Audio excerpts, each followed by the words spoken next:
Welcome to the RC Motorsport Europe podcast.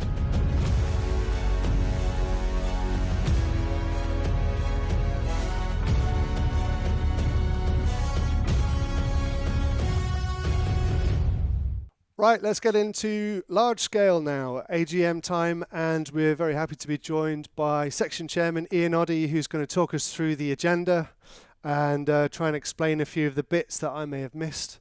Hello Ian, how are you? Hello, Matt. Well, nice to join you. I'm sure there's a few bits we can discuss, and maybe a bit of controversy here and there. Oh, we like that. I think yes, I'm sure. We're all looking forward to being in Alicante. You'll be a little bit warmer than perhaps you are now. Yeah, I'm in my workshop. It's not the warmest place, I can tell you. As you can probably see behind me. We've been through a few of these agendas now, so we know how the general flow of things look.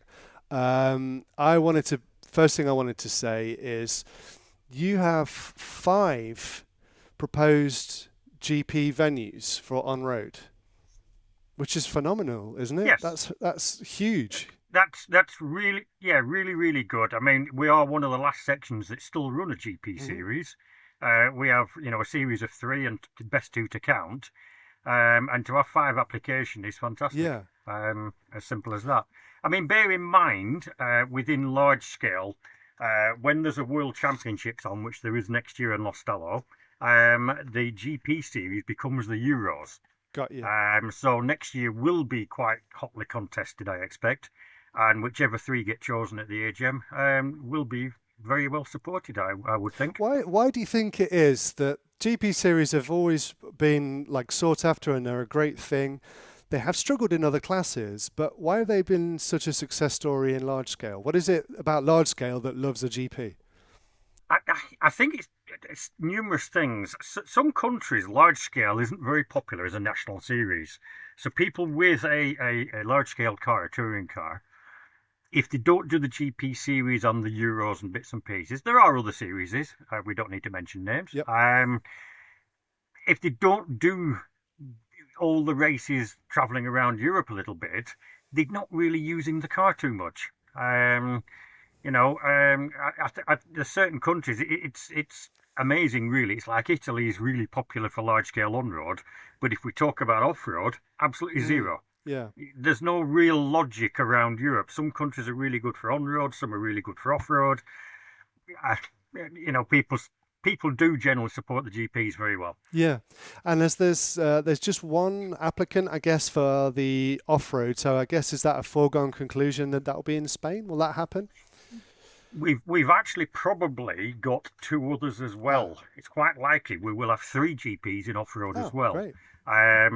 The late candidates, we don't need to vote on them when we only have 3 applicants because it's just fait accompli. So they'll automatically get them, but there's going to be one coming up in France, I suspect, and also potentially one in the UK. Okay. But that will depend a little bit on the EC application getting passed for 2027. If you scroll down on the EC applications for off-road, you'll see there's one in Great Britain. Yes. For Noah Things. Yes. Now, if they're fortunate enough to get the EC, they'll probably ask for a GP. Because it makes sense, and I'll grant it, it's not a problem because we don't have to vote on it. We don't have too many. So just brings us nicely to the 2027 EC proposals. We've got 4 in off-road: Portugal, Spain, Great Britain, as you mentioned, and Estonia, Rakvere, that new track over in Rakvere. Any of those stand out? Are they some you've been to before, some you haven't, I guess? There's obviously Noah Things is easy because within the BRCA I race there personally anyway. That's over near Lincoln. The others I've not been to. They've applied before. Portugal's new. Spain's applied before, and Rakvere was on the agenda I think last year or the year before. But we've not been there with large scale before. So obviously that will be some voting at the AGM and. May the best track win. Yes, absolutely. And then in on-road, Leipzig, Cremona, France and Netherlands to be confirmed. Yeah, Netherlands is definitely on. It's just they've got 2 applications, and by next Saturday before the section meeting, they must decide which one it's going They're to going to be. fight it out. It's easy. Well, I don't. It's a choice for the Netherlands to make, but we can't have two from the same country. So it'll either be Rookford or Groningen, I believe. So, I mean, compared to some of the other sections, not too many proposees, not too many tracks putting their hat in the ring. In large scale, they all seem to want to host. So must be doing something right. I think it's a combination of things. I think at the Euros level, large scale is very popular on the Worlds. We can fill events, 150 maximum, no problem. And that's good revenue and good PR for the track and things. So, it's prestige as well running the EC, isn't it? It's a feather in the cap if they can run it and do a good job. Yeah, so it's absolutely. all good. And then, as you mentioned, we have that World Championship. The EC is in Starretch. So you've been there before. Yeah, we've been there before. This is the second time we've been over there for the off-road Euros. And then the World's in Lostallo in Switzerland, which we've been many times. Yeah, of course. And the as a venue, it still kind of stacks up. There'll still be people that haven't been there yet, and I think I always say everyone needs to go there at least once in their life. It's one of those. It's one of them things. Yeah, I always say to people, if you've never been, and you're a fan of model car racing, whatever class, it doesn't matter whether it's 8th scale, 10th, large scale, or whatever. You need it on your bucket list, really, because it's outstanding, isn't it? You'll have been there many times with large scale and other classes, and it's just a different level, isn't it? Generally, there, the scenery, the mountains around it, and things, unbelievable. Absolutely, yes. So that brings us to the proposals themselves, and stop me if I skip past anything, but the too early on are by an associate member, which is obviously something that's allowed. An associate member can put in a proposal. They can. The associate members are allowed to put proposals in, and they can discuss them at the AGM, but they can't vote or put amendments on them. Okay. And what stood out to me, the Open Gentleman class. Now we first heard that term in the last AGM, so that's already started, right? And then Open Gentleman. That's in the GP series at the moment. Basically, the Gentleman series is the full whistles and bells car, as you might say. The only difference is the drivers can choose to go in the gentleman's class. It's like a gentleman's agreement that the top drivers stay in the open, and the gentleman's class is the people want all the bells and whistles, but don't want the big competition.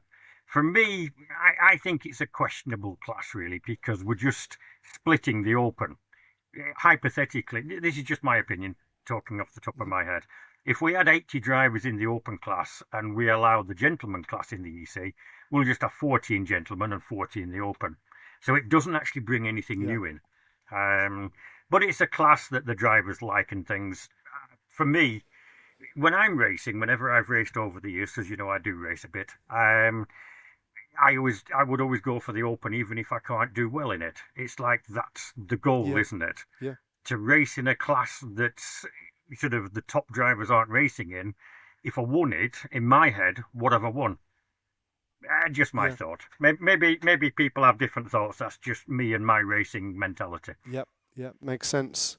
So the next thing that stood out to me, and again, if there's something here that is notable, but on page 7 we have talk of LCQ, which is obviously from other classes, is kind of a staple of other classes. But you've not had that in large scale, I guess.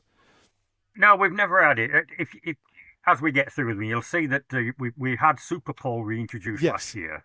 Now, that's been suggested to remove it because it costs a lot of time, and we were struggling for time at some of the ECs this year because of the bad weather. And we had to reschedule.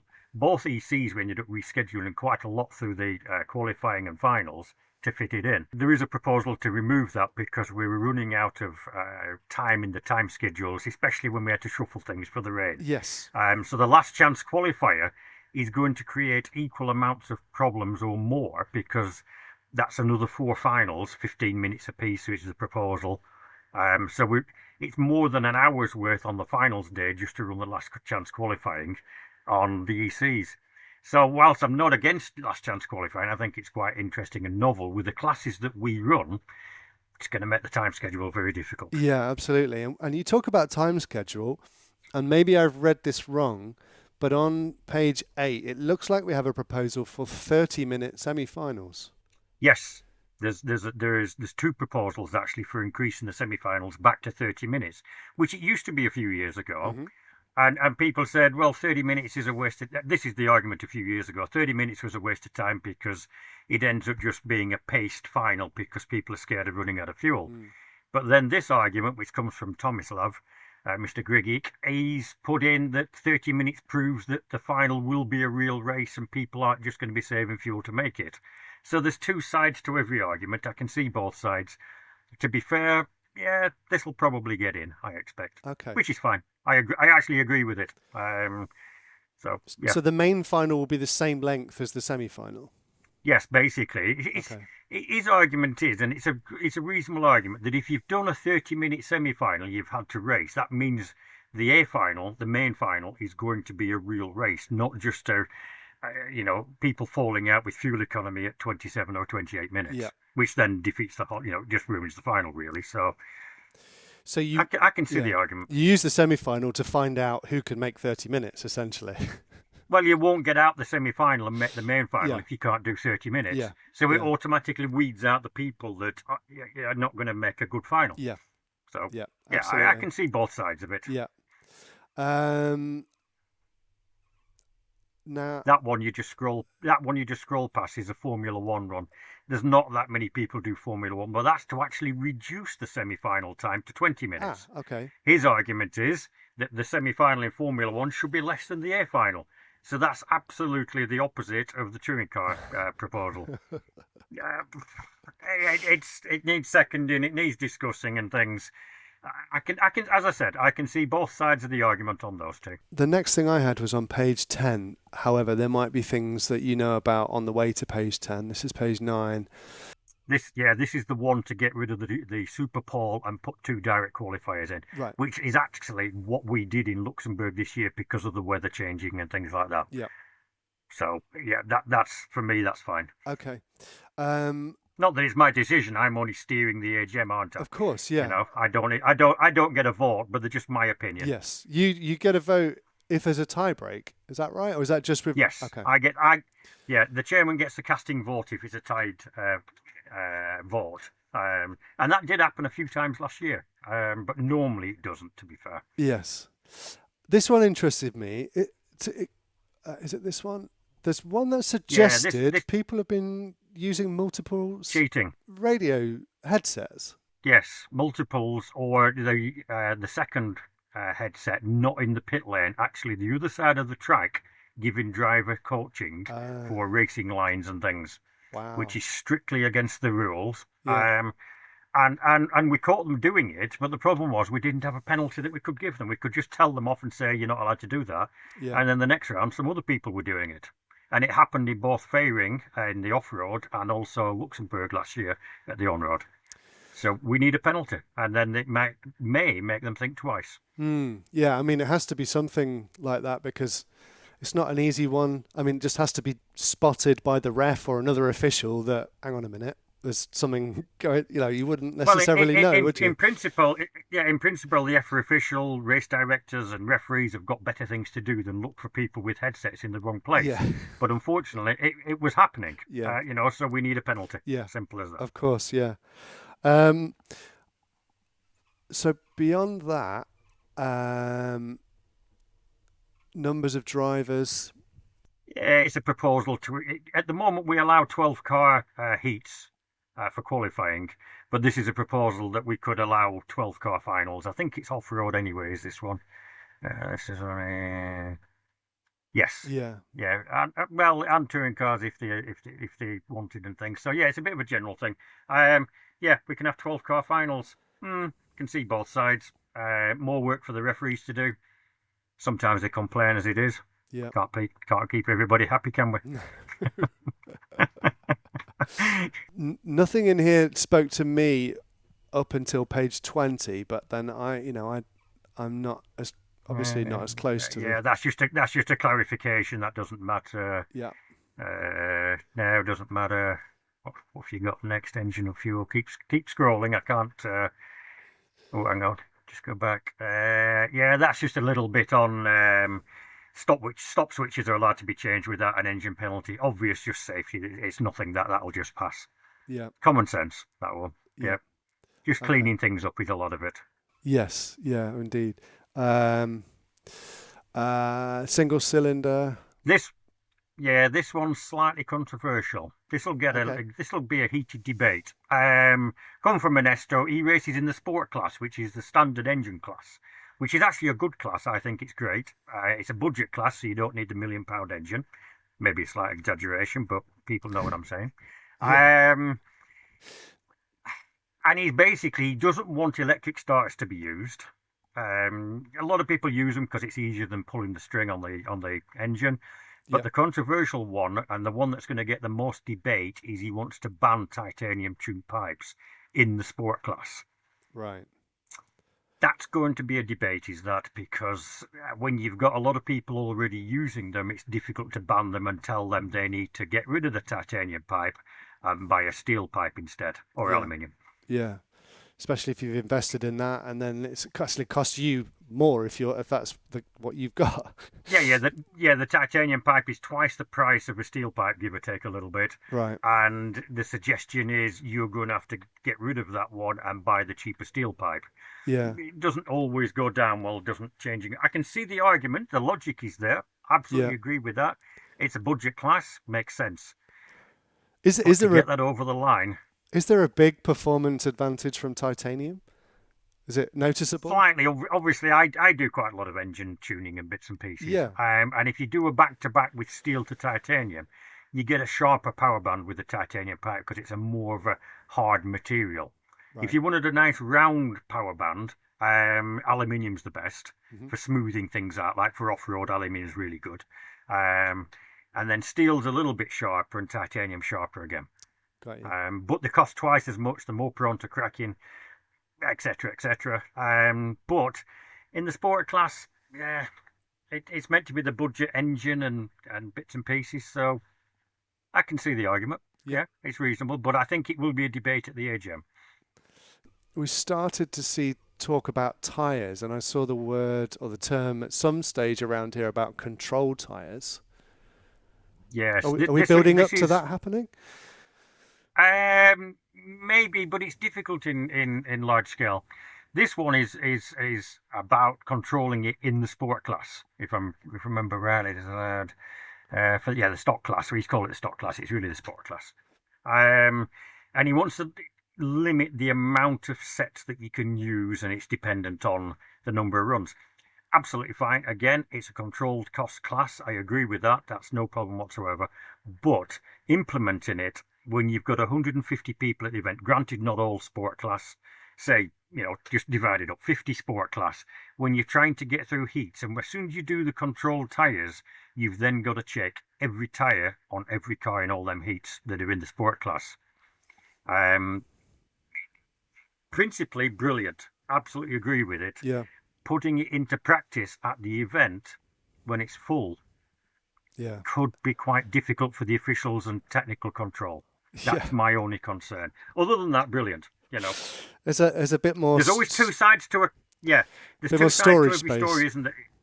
Yeah. Well, it's just it's not easy. I mean, this particular one, I think you're allowed to use your own tyres, and you just got to have them marked. Yeah. But you still got to check them every time, and then you've got to mark them before you start. And every single heat and every driver is going to have the car checked and check all 4 tyres. Where at the moment we can do it random, and we just say take the top 3 or 5 or any number, or a car that I think is slightly suspicious, we'll get in technical inspection and have a good look at it. As soon as you do the controlled tyres, you've got to check every single car in those heats, and that takes a lot of time. Yeah. And a lot of venues just don't have the manpower to do that. Yeah. A good idea. Not too sure it's feasible in the real world at our events, but we'll see. We'll see how the AGM goes. I can see why when historically and you always have full events, so you might look to proposals and go, well, if the events are full, why do we need to make certain changes? And also, it seems like the biggest problem your class has is not enough hours in the day. So introducing anything that takes more time could be a problem. It is a problem. A lot depends, as I've seen on your other podcasts with going through other AGMs and things, other sections. Yeah. A lot depends on which venues you go to. Yeah. If we went to the periphery around Europe, even our event numbers will tail off. But whilst we're sort of more or less central, filling the event is absolutely no problem. And then, if everything runs smoothly and there's no issues in race control and the weather plays properly in our favour, we can do it. It's not a problem. But as soon as we have problems with weather or there's some hiccups in race control and things, very quickly becomes a problem getting the schedule in. And when you've got a full race event, there's a lot of people to deal with. If it's a half full event and it rains a bit, you can kind of make it work. But when it's full, I can see why the pressure's on. When it's absolutely full, juggling the time schedule when there's even just half a day of rain. I mean, rain in itself is not a big problem, but in an off-road track, when it's a dirt track, it turns to mud, so it's not usable. And in on-road, we've got to stop if there's thunder and lightning, which is what we did have in Luxembourg. And it immediately just causes a nightmare for the time schedule. And even though we run through it at team manager meetings and things with the various country reps, it sometimes I don't think they always understand how complicated things are trying to get everything fitted in and finish at a sensible time. And it's not easy. It's not easy. Personally, in on-road, if it's safe for the marshals, I quite like a wet race from time to time. There's nothing wrong with the rain. It's the thunder that's the problem. It stops play immediately. Just thunder. And in Luxembourg, we didn't quite call it perfectly. And the last sort of 5 minutes of the main final of the open class, it absolutely threw it down. Mm. And you have never seen so much pandemonium in the pit lane, swapping tyres and wheels and nuts flying everywhere. And I'm sure for the drivers, I mean, we're both here laughing about it, but I'm sure for the drivers, it was the most stressful 5 minutes of their life. But, by God, it was entertaining. I'm probably going to get some bad messages from this, on Facebook and things. But I was in the pit lane trying to ensure there was only 2 mechanics ever working on the cars at any one time, because that is in the rules. Yeah. So I'm getting drowned trying to control all the pit stops, and there's people running around getting wheel guns and wet weather tyres, and half of them didn't seem prepared at all for it. Yeah. It just went mad in the pit lane. As we get towards the end of the proposals, we start to talk about bodies, wings in some of the large scale classes. Anything here? Yeah, I mean that one you just know.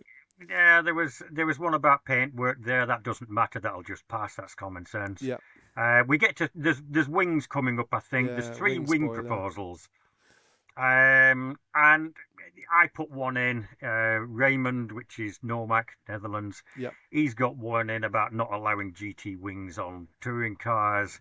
I think the next one down is one I've put in. Basically, what I've tried to do, because we introduced the GT cars and bodies last year, we didn't know what wings they were going to run, so we just called it a percentage of scale. So basically, so long as the wing looked realistic for the car, we allowed it last year.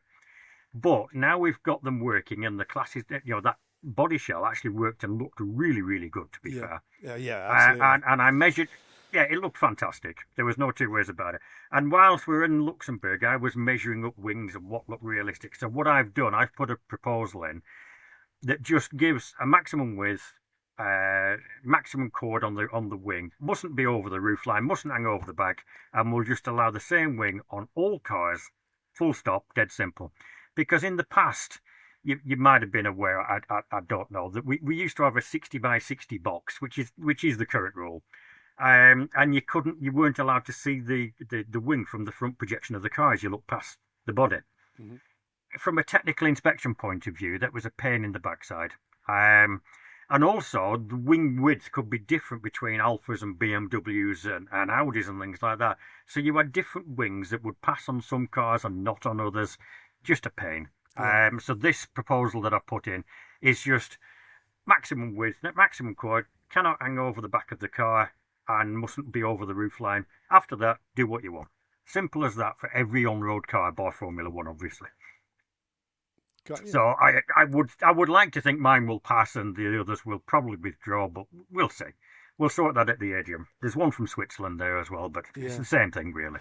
Often you get amendments where they kind of merge a couple of different proposals into one, don't you? It's how you play it. As chairman, when you've got three proposals together like that, you've got to sort of introduce them all at the same time and see where the floor want to go, and hopefully one, maybe the other, and maybe the second one will withdraw it and go, well, we'll just go with your proposal.